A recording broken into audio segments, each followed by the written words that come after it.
Hello everyone, welcome back to the channel. This is the Asgardian Thor, and today we're going to take a look at getting polyatomic marksman rifles in a video that starts right now.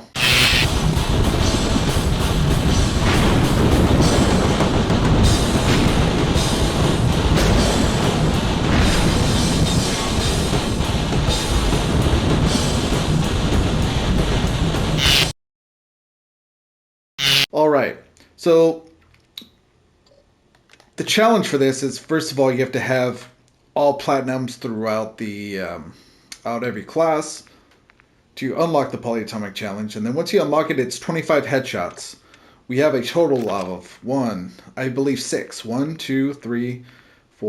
6 marksman rifles, and we have two bolt action. So the SPR 208 and the SAB 50 are the bolt action rifles. Actually, the Lockwood is a bolt action as well. The Lockwood and the LMS, Tech N, and EBR almost seemed like battle rifles to me. I don't know, it's just kind of weird. But anyway, what I recommend is you use the 4-time optic and then try to increase your sprint to fire speed, ADS speed. So with that in mind, I'm not going to use any magazine, not going to use the ammunition, not going to use the underbarrel. I want to use the best suppressor and barrel for damage range, bullet velocity, and what was the other one? Recoil smoothness. That's what they call it now. Sound suppression. And for these bolts, I'm going to go with the rechambering speed. For the ones that don't have this, for example, let's make a class real quick. So we'll go to Marksman. Let's try the Tech M. So for this Tech M, I throw on the 4-time. Where's the 4-time? Did I pass it? No. 4-time. Actually, I gotta do that. 4-time. I think this is the best laser for sprint to fire speed. Yep. I'm gonna use the best barrel. So this has damage range, bullet velocity. I think the Talon is just the best overall. And here we are in a situation where there's not a bolt, right? So you can go with, I think, the rear grip for the sprint to fire speed and aim down sight time. So on these other ones, you go for the rear grip, and that'll do it for that. And, you know, like I said in the other video that I posted, it's all about centering. You want to have the best kind of centering in all your gunfights. And this is what's going to make the headshots significantly easier to manage, because you're just making micro adjustments at that point. And don't be the person that runs a riot shield with, you know, a riot shield with this. It's really annoying. But what I would do for this perk package, I mean, you could go with Bomb Squad, because since the playlist is going to be Shoot House, a lot of people just spam grenades. They put claymores in the doorways and stuff like that. It's kind of annoying. You can use Bomb Squad, Tracker. Definitely use fast hands so you can reload very quickly, and by having the base mag, you're also going to get that extra reload. And then the last one, Ghost, of course. You can run Dead Silence if you like. And with this strategy, I would definitely recommend just being as aggressive as possible. As I put the Orion camo here on the knife. And that is my recommendation. Sprint to fire speed, ADS speed, be aggressive as possible, have very good centering, and you'll get through this challenge. I hope you guys like this video. Smash a like, drop a comment down below. Let me know how you guys are doing. I've been enjoying your guys' comments, and I hear you on the struggle, man. This game has been a struggle with these camos, and especially if you just don't have a lot of the time.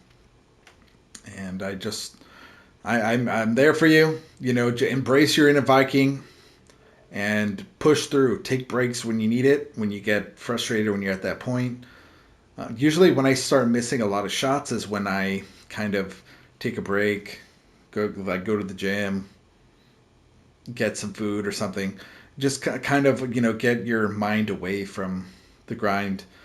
Just like anything else you're doing. You don't want to be stuck in that mode where you start having diminishing returns from grinding so long in the day.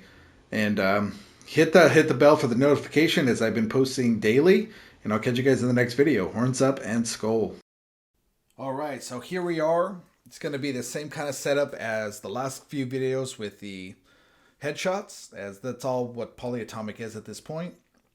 And my main emphasis is going to be centering and just giving a bunch of different clips of all the weapons combined on the headshots. As I don't think it really matters the order and what weapon by weapon. So I just kind of put through everything together. The main thing I want to talk about that I've been talking about is the centering. And you see this, the reticle is right in the middle of the screen. And I make these little micro adjustments, and I'm able to get these headshots pretty easily.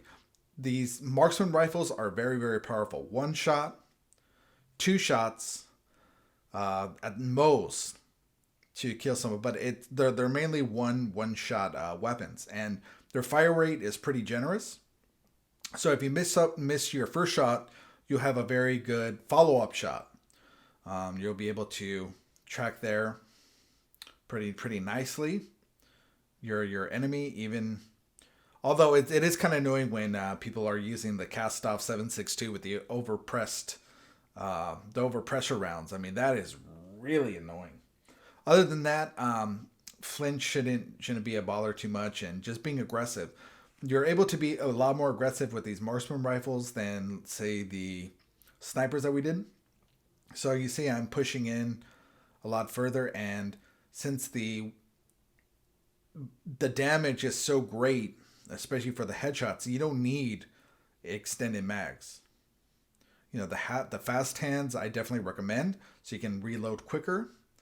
And the loadout that I said in the beginning of the video of how to set up your guns, that's going to help significantly. And then you can play very, very aggressive like this. And I'm going to say it again, centering. There it is there.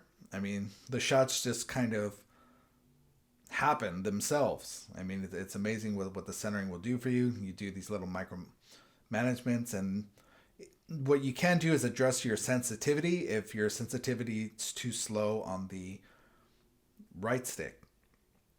And what you can also do is just try to just practice your centering by kind of trial and error.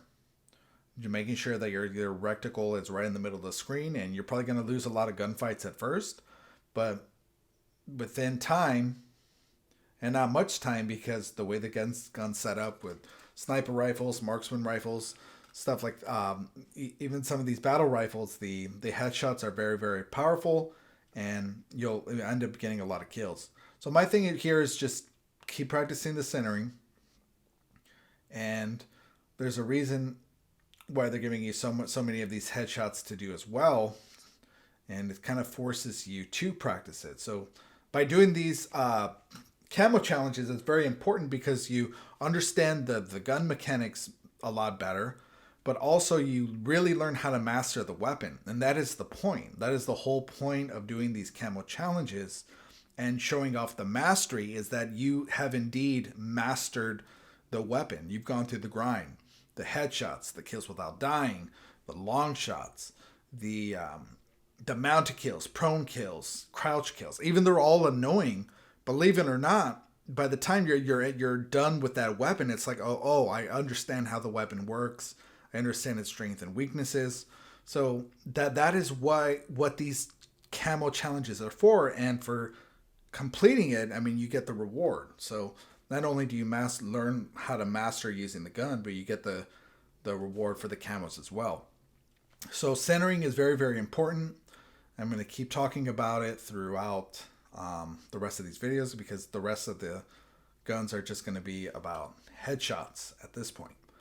And shootout is really good because you get as many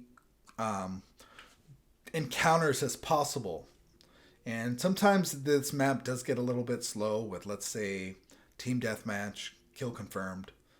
But the good thing about those matches is they don't last very long. And you can just get through to the next match quickly. So if you could get 6, 7 headshots in those game modes, you're good to go.